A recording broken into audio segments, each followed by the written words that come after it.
Tonight, we're going to begin with the Pledge of Allegiance, so if you'd please stand. Bruce Boyer, followed by Cole Troxel. Good evening. I'm Bruce Boyer, candidate for sheriff here in Ventura County. 10 months ago, we had 12 people killed at the borderline. Anybody seen any answers or any reports? Maybe we could ask this gentleman up here, Billy Ube, why there's no reports. You can direct your comments. I am directing them at you, sir, and I'm also referencing the man who is present, who has the reports that I'm asking for. And I'm asking the city council, who has the ability to issue legislative subpoenas, why you have not demanded the reports. Why the county is holding a mental health task force, now this is a county body, but yet it is immune from the Brown Act. There are no public meetings for us to attend. There are no agendas. There are no reports. Everything is kept secret. What are they hiding? You, as the city council, are helping them hide it. Which begs the question, what is the city council hiding? How is it that these people who needed to get out had to jump 14 feet? Where is the fire escape?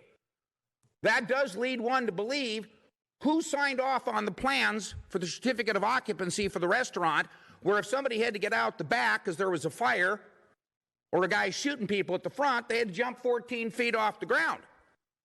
You're looking at 11 wrongful death lawsuits. Is that why the reports are being concealed? I listened to a newscast where this fellow, the acting sheriff, told us that there were 8 officers in the borderline when shots were fired. 8 off-duty officers. And they all ran? I don't think Chief Hagel would have run if he was in there.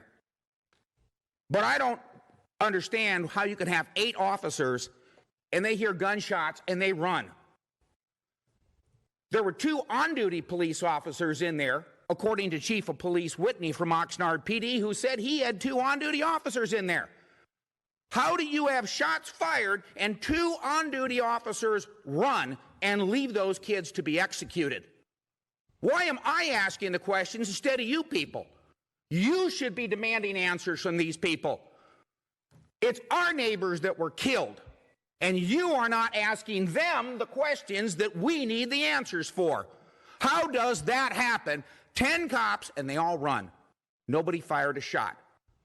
Now, Sergeant Helis, he went in by himself. How is it that he goes in by himself, and there are 2 CHP officers at the door who don't go in? Is that correct tactics? Is that cowardice? I'd like some answers. Now we're told that Sergeant Helis, after being shot multiple times by the killer, was struck and killed by a round fired from the CHP officer, accidentally. Is this tactics? Who's training these people?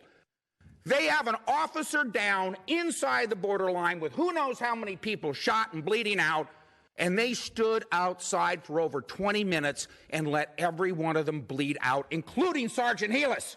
Thank you, Mr. Boyer. Time's up.